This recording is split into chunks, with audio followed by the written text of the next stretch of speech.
I want to know too, like, when did you really start like popping off with all this shit? Like, you're right now on the internet, you're fucking everywhere. Like, you're like a fucking viral sensation. I'm a virus. I can't be escaped. Yeah, pretty much, right? Like, you're everywhere. So like, when did you start like really popping off? I've been on the internet a while, man. But, doing what? Like, what did you start first ever doing on the internet content wise? All right, so I've had a YouTube and shit, but it was small for a while. My first money I made on the internet was the webcam thing. I've talked about it in a lot of podcasts at length, but I can explain again how it all happened. This is a long time ago. This is maybe 6-7 years ago. This was before OnlyFans. It's before making money on the internet was such a big thing. Like now, everyone you meet, every 19-year-old you meet, does some drop shipping, does da-da-da-da. But back like 7-8 years ago, meeting a guy who made money purely on the internet was quite unusual. Mm-hmm. Everyone had like real jobs and shit. The world's moved on fast. So making money online was not what it was today. And it's a really long story, but fuck it. Fuck it. We're on one of the biggest podcasts in the world. I'll tell it. So I owed some money to some dangerous people. We won't tell that story, but I needed money fast. And I had 70 grand. I needed 100 to stay alive. And I wasn't fighting for a while. That was the time. That was the only way I was making money. So I thought, you know what? I'm sitting there. I had 70 grand cash in my house. I'm sitting there and I'm like, you know what? Sometimes, Tate, God just loves you and you just get lucky. You're going to go to the casino and you're going to make the 30. So I told Tristan my plan. And he's like, bro, what if you don't do it? It's like, bro, if I don't do it, we're fucked anyway. Like, they're going to get us eventually. We're going to end up dead. So I took 20 of the money, went to the casino, and lost it all. So I came home. Now we owe 50. What did you play in the casino? Right. So I know the odds. I know that statistically the best odds are blackjack. And I know that you can memorize perfect strategy in blackjack, which I've memorized. So I know that you have the statistical best odds in blackjack if you memorize perfect blackjack strategy, which I have done. What, counting cards? It's not counting cards. It's just knowing when to hit, when to stick, knowing when to hit, when to stand, based on the every dealer's card scenario, showing, yeah. etc. But I prefer roulette. And the reason I prefer roulette, even though the odds are trash, is because I feel like in roulette, I have no control. So if I lose, I feel I have a clearer conscience because I just put the money down. I ain't got anything to do with it. Whereas if I hit when I go bust, it's my fault. And the fault annoys me. How do you play roulette? Do you just go red or black, or do you do ins? No, I do numbers. I have like 5 or 6 numbers. I put a bunch on for like 5 numbers, not too many, and I just fucking let it spin. Lucky numbers? Yeah, lucky numbers, yeah. We got to run some steak after. Yeah, let's do it, bro. I know a lot about gambling. I know a lot about the odds of gambling. I know that there's absolutely nothing you can do on a roulette board that affect the odds of roulette. Mm-hmm. So single zero roulette is 2.7%, I believe. On a single zero roulette, if you play for long enough, you're going to lose 2.7% of your money over a long enough period of time. It doesn't matter how you bet. It doesn't matter if you bet on one number, all the numbers. It doesn't matter if you bet on red, black, blah, blah, blah. That's the stake built in. So it really doesn't make a difference what you do. So I just bet on these same 5 numbers that are my numbers for personal reasons, and that's it. So I lost 10 grand on roulette. Thought, fuck it, got up the odds. Went to blackjack. Stuck to perfect strategy, got wiped out, got fucked. Came home. Now I'm 50 G's down. So I said to Tristan, we got a week to pay this money. I'm not going to leave my bedroom until I find a way to make 50 grand.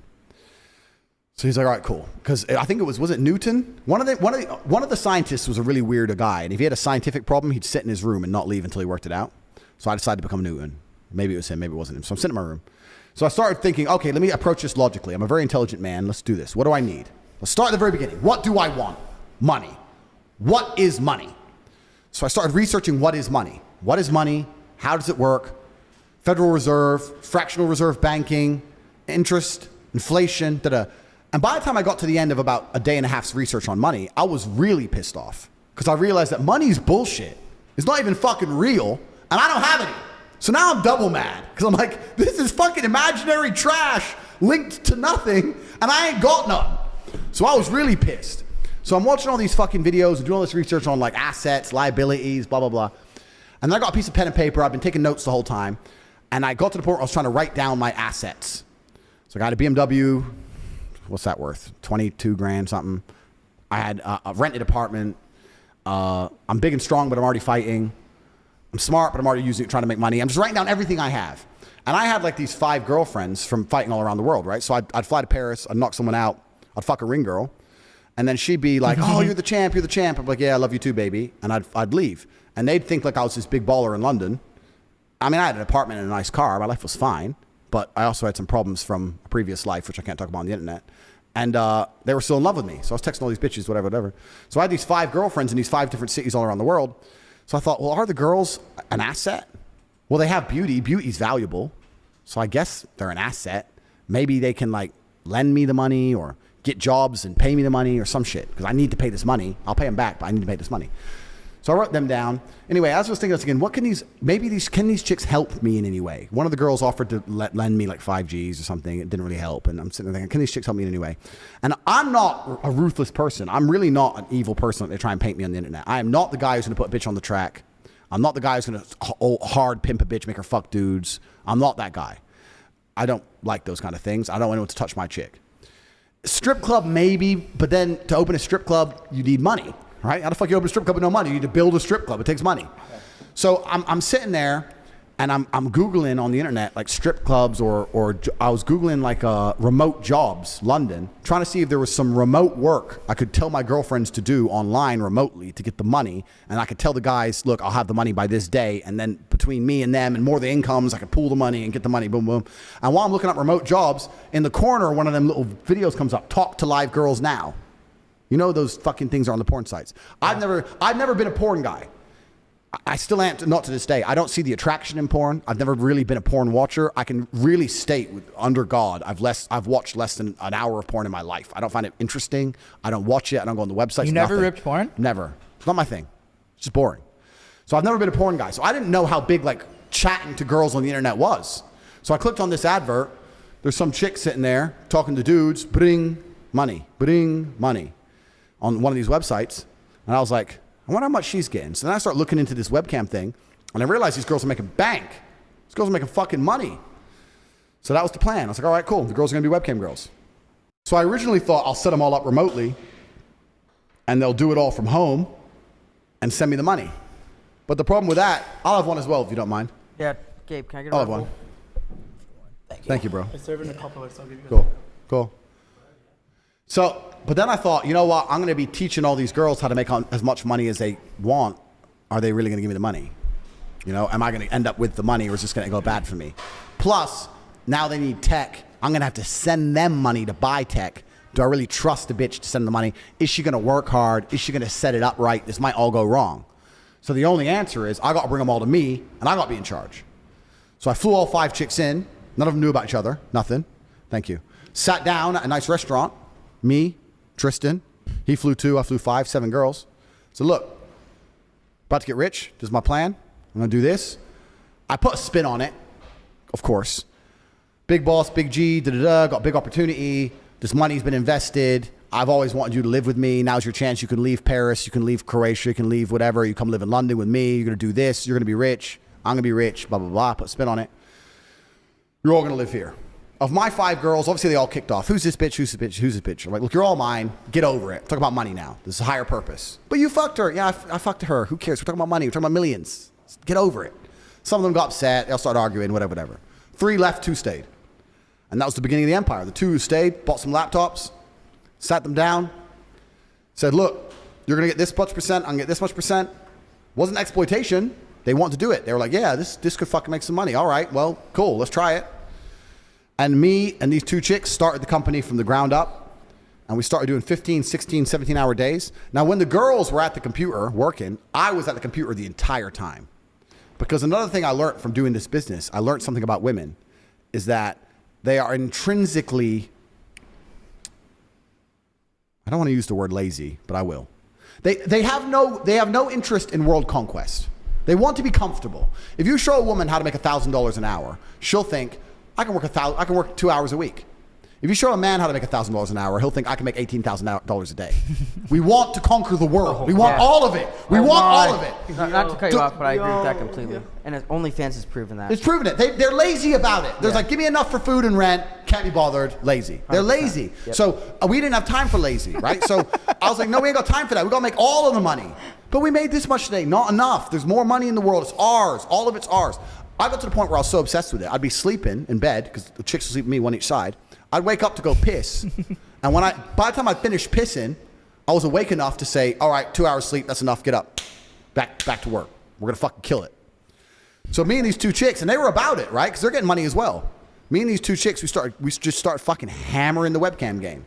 Problem is, another thing I knew, when I talk about what women don't find, that women don't know what men find attractive, earlier on in this podcast, everything I said, the webcam company I was running proved that perfectly. The women who were on stream were beautiful. But they didn't have a fucking clue what to say. They were saying all the wrong shit, man. Every day they were saying the wrong shit, and we were losing customers. Everything I was telling you earlier about wanting to be innocent. They're saying, oh, I've been here, I've been there. I'm like, shut the fuck up. You're talking to some dude. He doesn't want to hear where you've been. He knows you can't be a 10 talking about how you've been to Dubai to some fucking dude in Minnesota who's fat. He ain't gonna ever believe that he's gonna get you that way. You gotta lie to him. You gotta lie to him. She's like, lie and say what? Say that you've never been anywhere because you don't trust men. You can't find a man who's serious. Make him think that if he's serious about you, that nothing else matters. Wow, you gotta put a famoose on it. So I'm trying to teach these women, and the women kept fucking it up. So I said to them, it's like, you know what, fuck it. I'm taking over. So what I did is I unplugged their keyboards and plugged a new one in from me behind the screen. So the chicks would sit there and hit a keyboard that wasn't plugged in. And me and my brother, and eventually some staff I trained, would do all the talking. The girls were just famoosers, just laughing and doing this. Their titties out, and they were talking to fucking ice cold hustlers. We were taking their money, all of it. If they'd come and say, well, what kind of, all of it. We were fucking milking them dry. Women haven't got a clue how to famoose a dude. They don't have, because they rely on their looks. They don't have any of the intellect. They have no game, nothing. There's some, though. There's nothing. There's some. Nah. You get a man with game and give him a female's body, a female avatar. He will fuck a guy up. I had these guys selling their houses, life savings, loans, all of it to me. Give me it all. So like, and it's basic shit, right? You'd have a guy. Did you feel bad or no? Fuck no. To give a solitary fuck. Did you tell like? I don't give a fuck. If you run an alcohol store, You can't feel bad for people that pay for that shit. yeah. If you run an alcohol store, and most of the people you sell to enjoy alcohol, but a couple of the people you sell to are alcoholics, do you feel bad? No. Right. So if you come I'd be going to hell if that was the case. If you come and you enjoyed it and spoke to the girl and spent what you could afford to spend, cool. If you turned up and you were an idiot and got a loan out, is that my problem? No. So I'm famoosing these dudes, right? So the guy would be like, what kind of guys do you like? And if he was a young man, I'd say, I can't believe I'm talking to some young guy. All these old creeps are on here. Oh my God, you're so handsome. Why are you even here? So if he was an old guy, I would say, oh my God, I'm finally glad to talk to you. All these young creeps keep coming to talk to me. I want a guy who's serious, who's ready to settle down. I know older men will settle down. Sell the dream, sell the dream, sell the dream. We got to the point where we had these guys falling in love with my models, serious, big time in love, right? Sending crazy money. And they were convinced they were going to meet the chick. This is almost where I kind of felt bad. Because they were like, can we meet? I've sent you $200,000. Can we meet? Can we meet? Can we meet? And the problem What was is, the most that one person sent to a model? Total. million? Wow. About a mil in about a year? I know you don't feel bad at all. Why the fuck would I care? Yeah, I don't feel bad either. So, thank you. Damn. So, they'd want to meet the chick, right?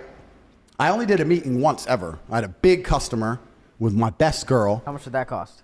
He paid 50 G's for dinner, just dinner. It was clear it was just dinner. He booked a really nice restaurant in London.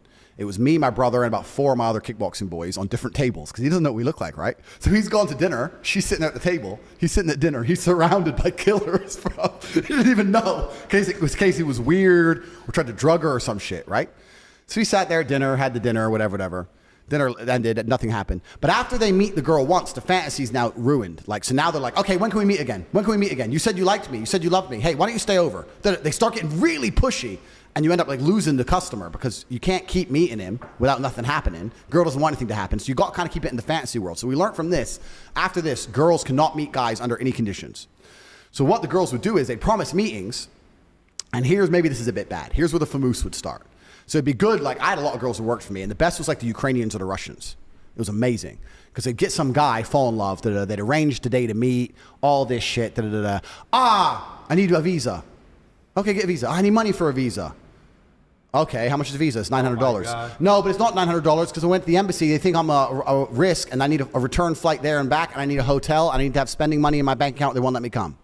Or how much you need? All right, 10 grand. Boom, it's 10 G's. Boom, thanks. Wow. Go to the embassy, take a picture outside the embassy, boom, come back. They rejected my visa. They said we have to wait 2 weeks. After 2 weeks, they'll give it to me. Okay, baby, boom. 2 more weeks of tips. Boom, boom, boom, boom. Because now he thinks he's going to fuck, right? He thinks he get the girls. Now he's spending more than ever. 2 weeks. 2 weeks come. Some other problem.